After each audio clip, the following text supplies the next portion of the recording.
اعوذ باللہ من الشیطان الرجیم بسم اللہ الرحمن الرحیم 19ویں پارے میں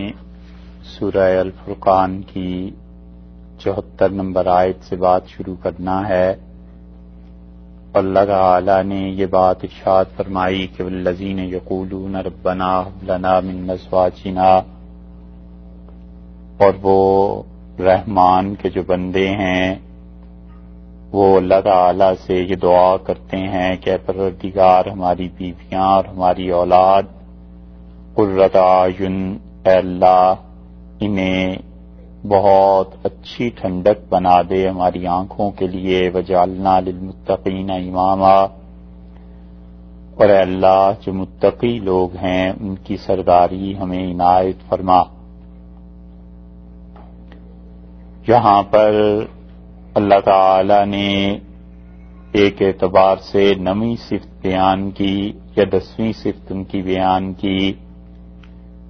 اور اس پورے رکوع میں آخری تعریف جو ایمان والوں کی گئی وہ یہ کہ وہ اللہ سے دعا مانگتے ہیں، اور شروع کیا تھا اللہ تعالی نے اس بات سے کہ وہ لوگ زمین پر بڑے وقار سے چلتے ہیں، بڑے سکون سے چلتے ہیں، اور ان کا زمین پر چلنا کوئی اوچھے لوگوں کی طرح نہیں ہوتا، اور جب لوگ ان سے جھگڑا کرنے لگتے ہیں تو وہ ان سے صاحب سلامت کہہ کے بات کو مکمل کر دیتے ہیں۔ اور پھر ہوتے ہوتے یہ فرمایا کہ دیکھو ان کے خرچے میں بھی بڑا اعتدال ہوتا ہے، اللہ کی توحید کے وہ قائل ہوتے ہیں، اور قتل وہ نہیں کرتے، بدکاری کے کاموں میں وہ نہیں پڑتے، اور پھر اسی طرح یہ بتایا کہ وہ جھوٹ پر گواہی نہیں دیتے، جتنا بھی جھوٹ یا جھوٹے مجمع یا بری جگہ ہیں وہاں پر ان کی حاضری نہیں ہوتی، اور اس کے ساتھ ساتھ جب وہ لوگ ایسے مجمعوں سے ایسی جگہوں سے گزرتے ہیں جو ناجائز قسم کے مجمع ہوتے ہیں تو اس پہ بڑے وقار سے گزر جاتے ہیں۔ پھر یہ بھی ان کی تعریف کی کہ والذین اذا ذکروا بآیات ربہم لم یخروا علیہا صما وعمیانا، اور ہمارے بندے تو وہ ہیں جب انہیں نصیحت کی جاتی ہے یا جب وہ یاد کرتے ہیں بآیات ربہم اپنے پروردگار کی آیات کو، یعنی اللہ تعالی کی آیات قرآن پاک اور یہ چیزیں ان پر پڑھی جاتی ہیں،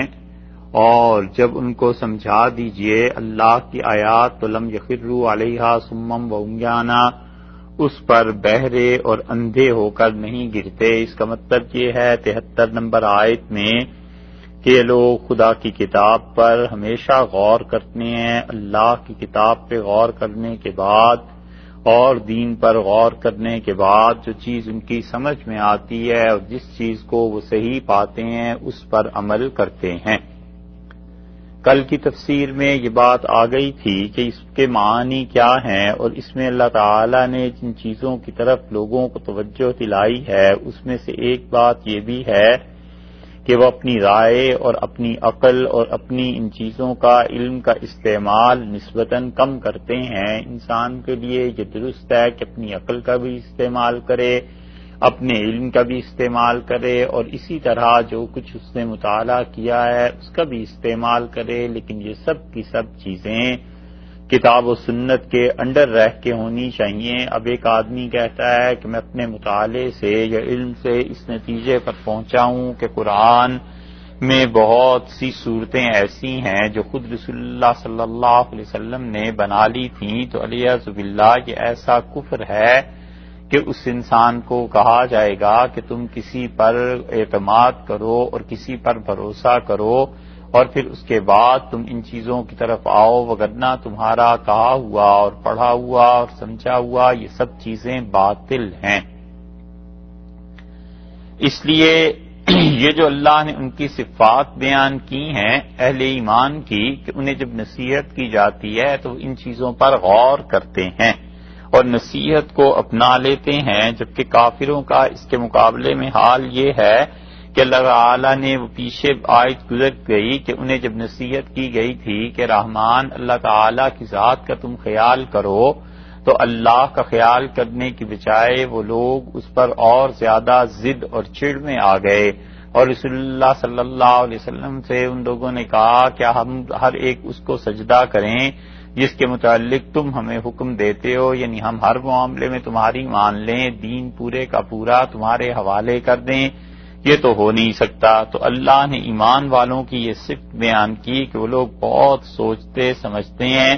لیکن ان کی سوچ اور سمجھ سب کچھ عقل جو ہے یہ سب کچھ اسلام کے اور دین کے تابع ہوتی ہے۔ اور آخری چیز ان کے لیے ارشاد فرمائی وہ یہ کہ وہ اللہ سے دعا مانگتے رہتے ہیں، اور ان کی دعاؤں کو بھی دیکھیے تو کیسی اچھی دعا ہے۔ انہوں نے کہا کہ پروردگار ہماری بیویوں کو اور ہماری اولادوں کو آنکھوں کی ٹھنڈک بنا دے۔ اس کا مطلب یہ ہوا کہ ہماری بیویاں جو ہیں وہ بھی ایسی ہو جائیں کہ انہیں دیکھ کر ہمیں اطمینان اور سکون نصیب ہو، ایسی بیویاں ہوں جو ہر طرح سے اپنے شوہر کے ساتھ گزارا کر لیں، ایسی بیویاں ہوں جو عزت کے اعتبار سے، اپنی عصمت کے اعتبار سے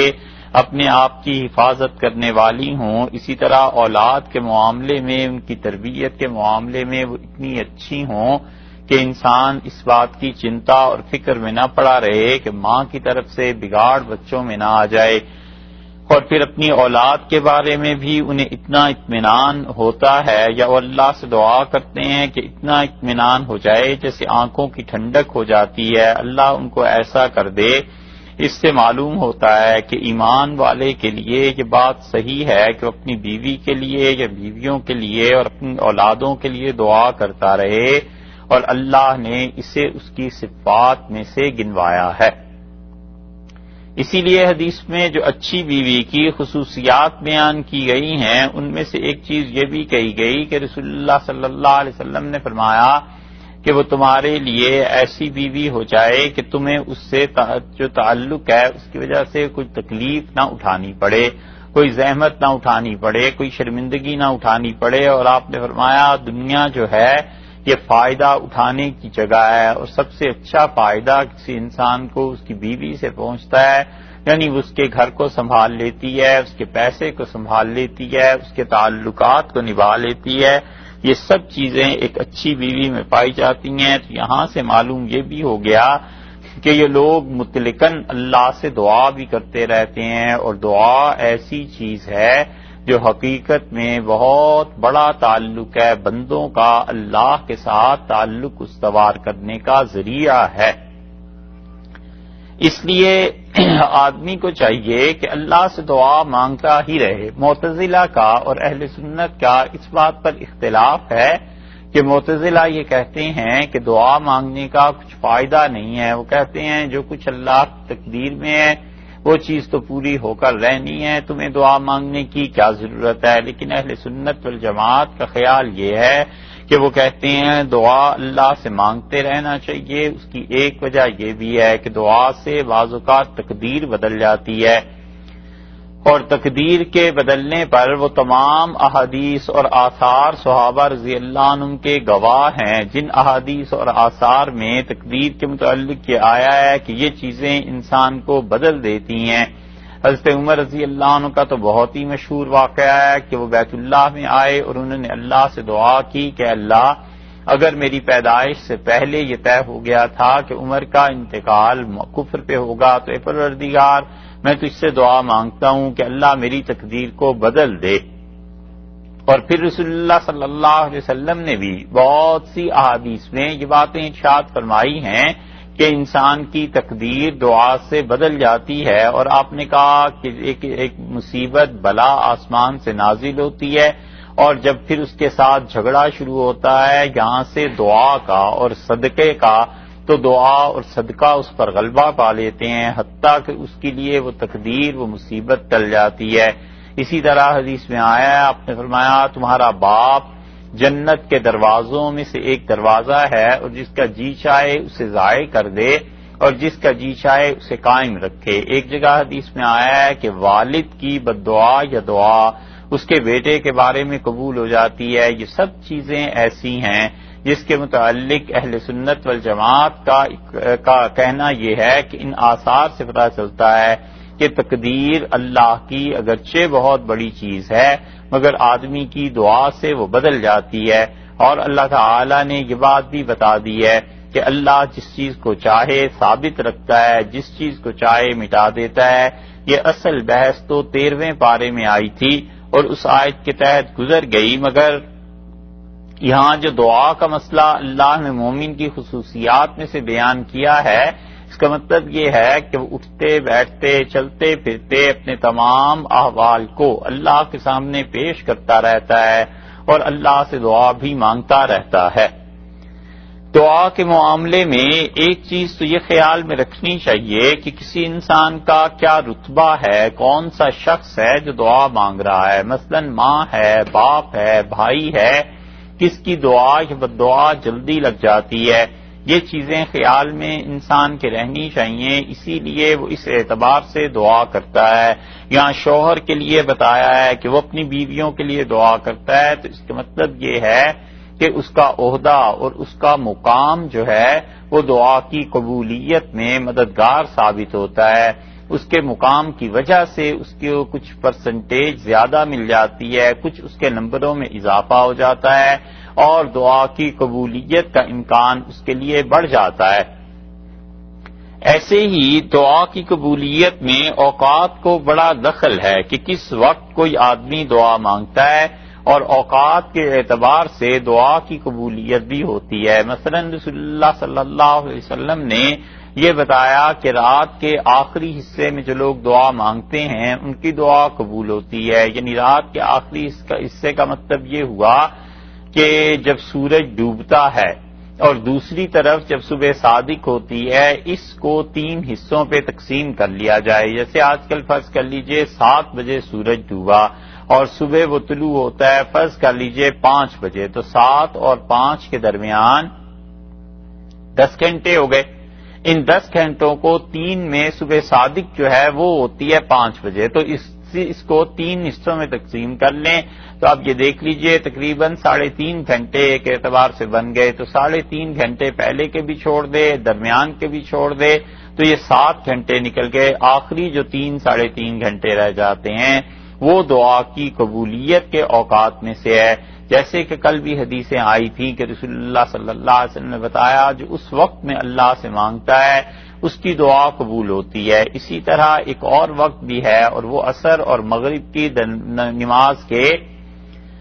درمیان میں جو وقت ہے اس کے متعلق آیا ہے کہ اس میں دعا قبول ہوتی ہے۔ مغرب سے فوراً پہلے دعا کی قبولیت کا بتایا گیا ہے کہ اس میں ہوتی ہے بدھ کے دن عصر کی نماز سے پہلے دعا مانگنا،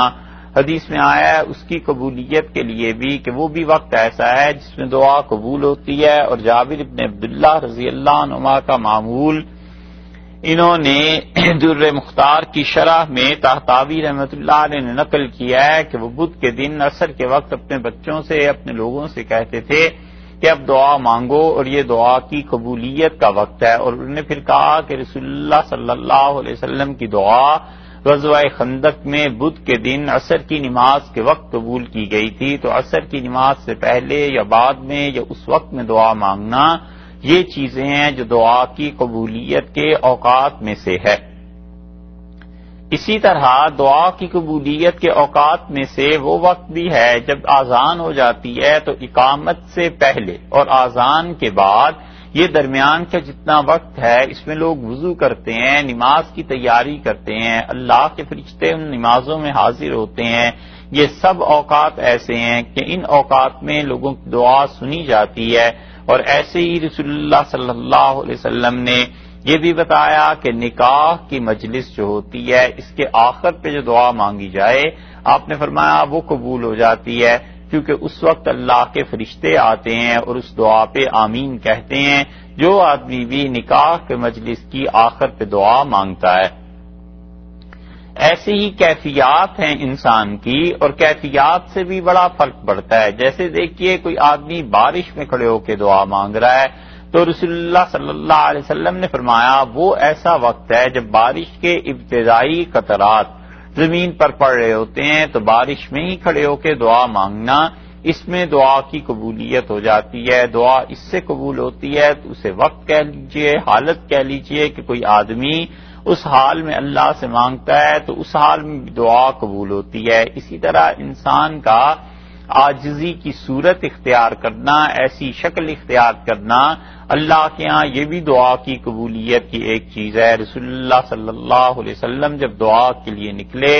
اور بارش نہیں ہو رہی تھی تو آپ نے لوگوں کو بتایا کہ لوگ اپنے بوسیدہ اور پرانے کپڑے پہنے، اور اسی لیے فقہا نے اسے مستحب لکھا ہے کہ آدمی جب بوسیدہ پرانے کپڑے پہنتا ہے تو وہ گویا ایک طرح سے اس کی غربت، عاجزی، درماندگی کی علامت ہے کہ خدایا میں تیرے سامنے کچھ نہیں ہوں اور ہم مسکین اور عاجز بندے بارش کی دعا کی مانگنے کے لیے آئے ہیں. اس اعتبار سے بھی دعا قبول ہوتی ہے. اور رسول اللہ صلی اللہ علیہ وسلم نے انسانوں کی حالت میں سے جب اضطرار طاری ہو جاتا ہے تو اس کی دعا کی قبولیت کا بھی بتایا ہے کہ کوئی آدمی بالکل مضطر ہو جائے، بے چین ہو جائے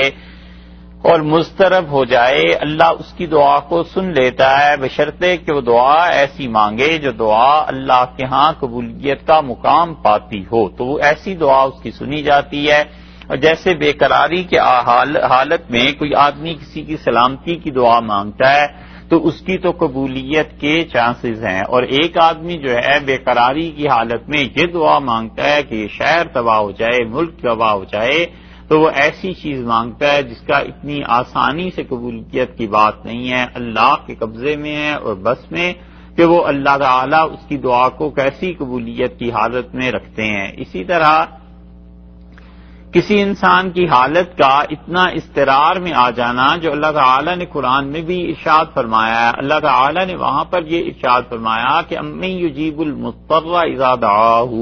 اور لوگوں نے اس پہ غور نہیں کیا کون ہے جو اپنے بندے کی اس وقت سن لیتا ہے جب وہ بے قرار ہو کے اپنا ہاتھ پھیلا دیتا ہے، اللہ سے مانگتا ہے. تو یہ جو اضطرار کی حالت ہے یہ دعا کی قبولیت کی بات ہے. اسی طرح کسی انسان پر ظلم ہو جائے اور مظلوم کی بددعا اس کی قبولیت ہو جاتی ہے کیونکہ اس پہ حالت ایسی طاری ہو گئی جو مظلومیت کی ہے، اور مظلومیت کی حالت میں اللہ تعالیٰ اپنے بندے کی دعا سن لیتا ہے. اسی لیے رسول اللہ صلی اللہ علیہ وسلم نے اتنا زیادہ زور دیا ہے لوگوں پہ کہ وہ اللہ سے مانگتے رہیں، یہاں تک کہ آپ نے فرمایا لوگوں دعا مانگتے رہنا، اور جو تمہاری زندگی میں مصیبتیں گزر گئی ہیں ان میں بھی دعا کام آ جائے گی. یہ ایسی حدیث ہے جس کو حل کرنے میں محدثین کو کافی مشکلات پیش آئی ہیں. وہ کہتے ہیں کہ جو حادثہ گزر گیا زندگی میں، مثلا کسی کا انتقال ہو گیا، کوئی جل گیا، کوئی مر گیا، کوئی اور چیز ہو گئی، تو وہ وقت ایسا تھا جب آدمی بڑا پریشان تھا. اب اس کے لیے دعا کرتا ہے تو دعا میں کیا کرتا ہے؟ کہتا ہے اللہ مصیبتوں سے بچا، تکالیف سے بچا. تو اس دعا کا اثر اس ماضی پر بھی جا کر پڑتا ہے. ماضی پہ دعا کا اثر پڑنے کا کیا مطلب ہے؟ پھر محدثین کہتے ہیں اس کا مطلب یہ ہے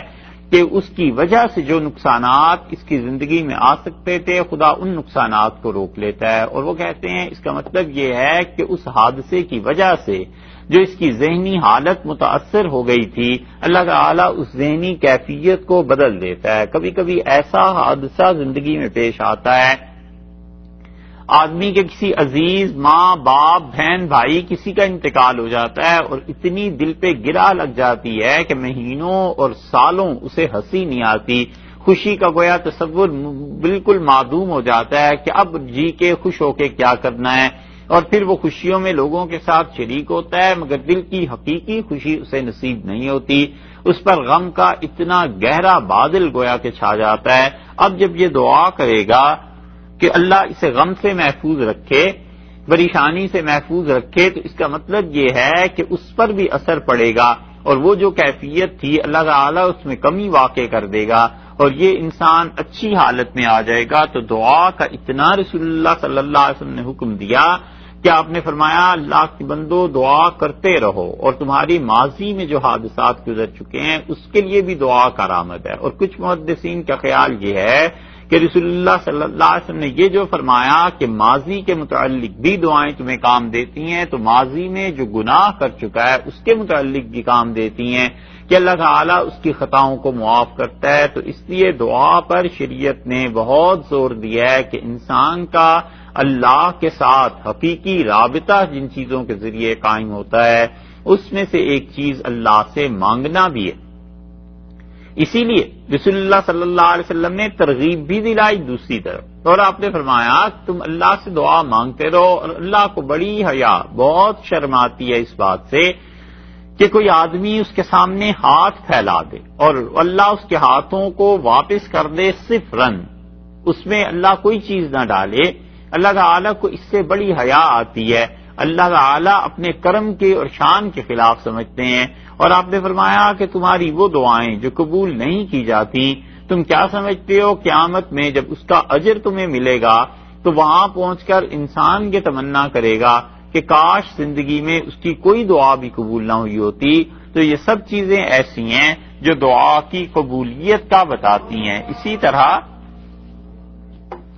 اسی طرح دعا میں ایک مقام ایسا رسول اللہ صلی اللہ علیہ وسلم نے نماز میں بتایا ہے کہ اس کے لیے آپ نے فرمایا اس میں دعا قبول ہوتی ہے، اور چونکہ نماز سے اب مسلمانوں کا ایسا تعلق رہا ہی نہیں اور نماز کی انہیں کوئی اتنی پرواہ بھی نہیں، جس طرح بھی پڑھ لی، تو وہ جو بچوں کے لیے کسی نے نماز کسی زمانے میں لکھ دی تھی، اب وہ بچے بڑے ہو گئے لیکن نماز ہو ہی رہی، نسلیں گزر گئیں مگر نماز ہوئی رہی۔ پرانے حضرات نے 1 2 4 دعائیں لکھنی کہ مثلا درود شریف پڑھنے کے بعد سلام سے پہلے یہ دعا مانگ دیا کرو، انہوں نے وہ لکھ دی تھی۔ اب تک وہی چیزیں چلی آتی ہیں، ایک رب اجعلنی مقیم الصلاۃ اور ایک ربنا آتنا فی الدنیا، بس اس کے علاوہ حرام ہو گیا ہے کہ کوئی اور دعا مانگیں۔ اور وہ ایسا مقام ہے سلام سے پہلے کہ اللہ کی رحمت آدمی کی طرف متوجہ ہوتی ہے، اور رسول اللہ صلی اللہ علیہ وسلم نے اتنی دعائیں اس مقام کی سکھائی ہیں، اتنی دعائیں سکھائی ہیں، آدمی کو چاہیے کہ ان دعاؤں کو یاد کرے۔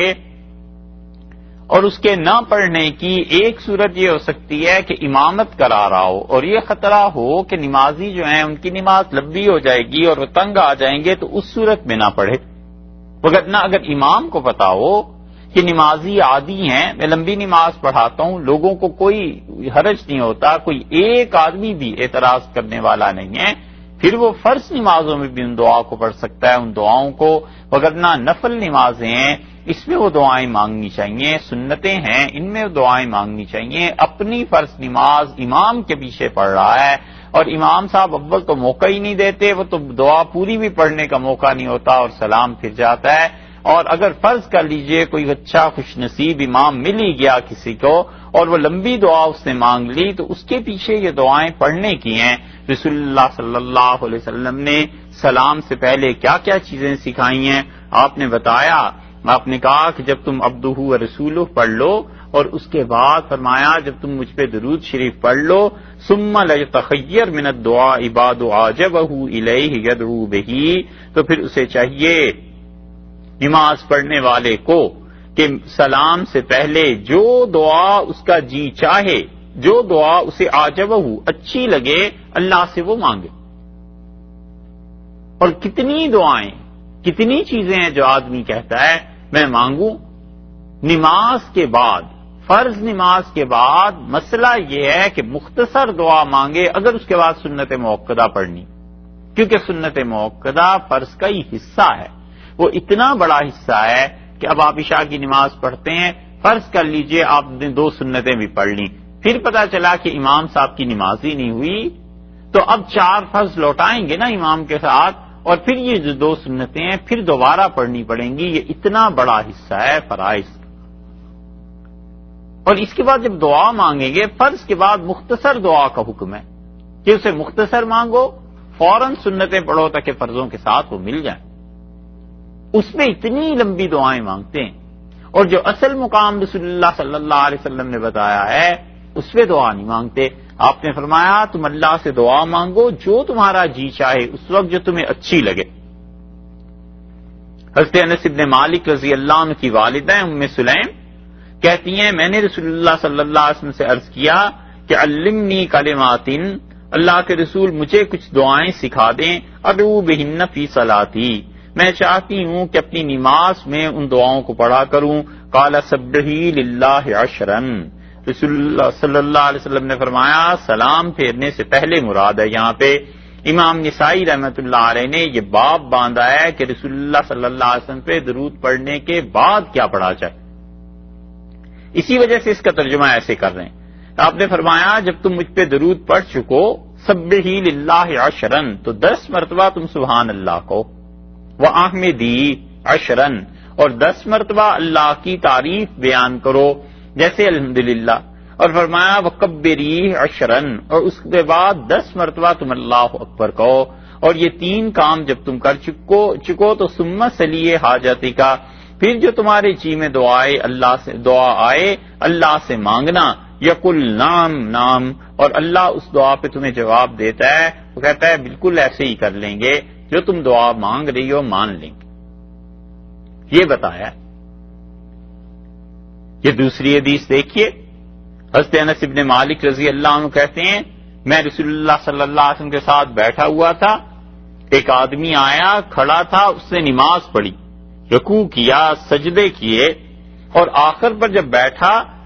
تو اس نے دعا مانگی، اس نے کہا اللہم انی اسألک، اللہ میں آپ سے سوال کرتا ہوں بأن لک الحمد، اللہ ساری تعریفیں اس لیے کہ آپ ہی کے لیے ہیں، آپ ہی حقیقت میں دینے والے ہیں، لا الہ الا انت المنان، اور اللہ آپ کے علاوہ کوئی عبادت کے قابل نہیں، لائق نہیں، المنان، اور اللہ تو بے حد احسان کرنے والا ہے، بدیع السماوات والارض، اور اللہ زمین کو اور آسمانوں کو آپ نے بغیر کسی مثال کے پیدا کیا ہے، ایسی بے مثال چیزیں ہیں یہ،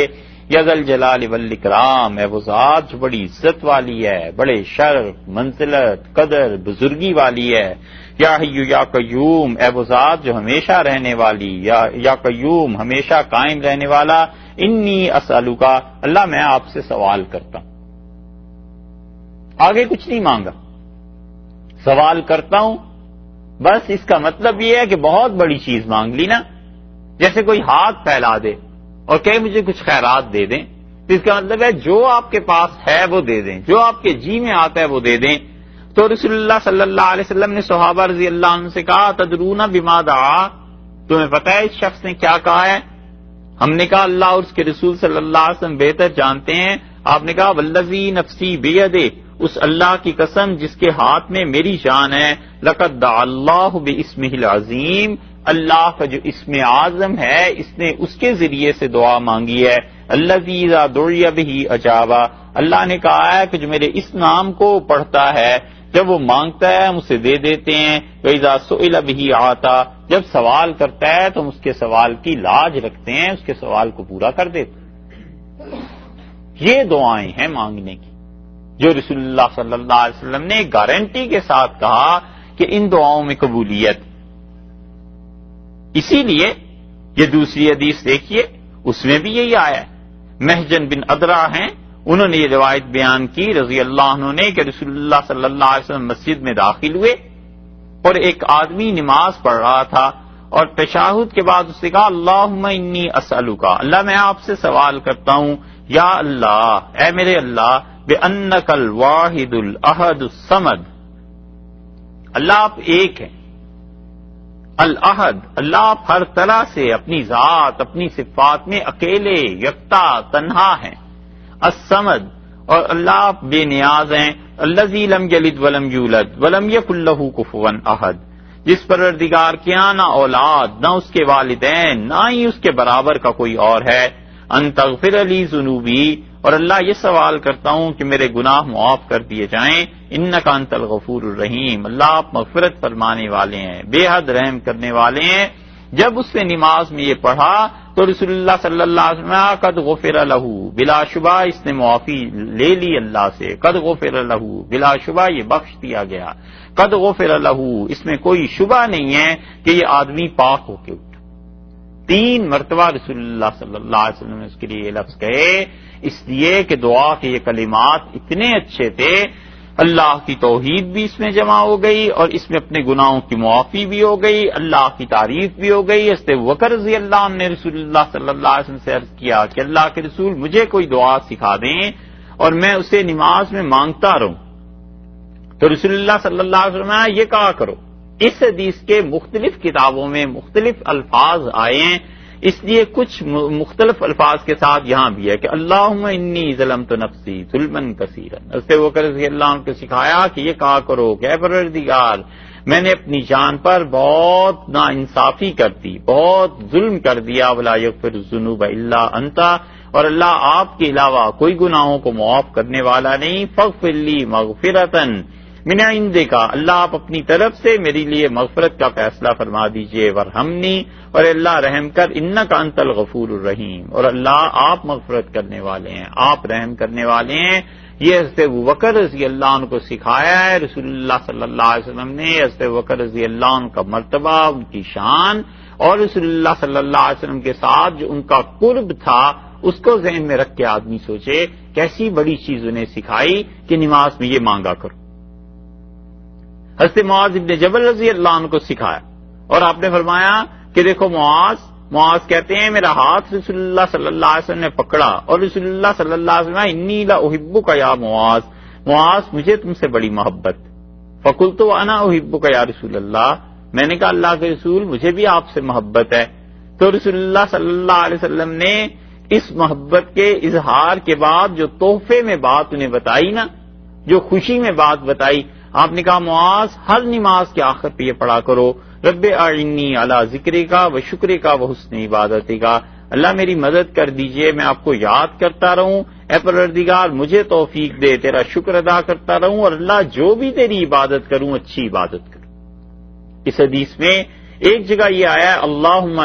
اللہم اعنی، ایک جگہ آیا ہے اللہم اعنی علی ذکرک و شکرک و علی حسن عبادتک، 3-4 روایات ہیں لیکن سب کا مفہوم ایک ہی ہے اور تقریباً ملتے جلتے الفاظ ہیں۔ یہ رسول اللہ صلی اللہ علیہ وسلم نے سکھایا کہ نماز کے آخر پہ یہ دعا مانگا کرو۔ کچھ دیر ٹھہر نماز کے بعد پھر آگے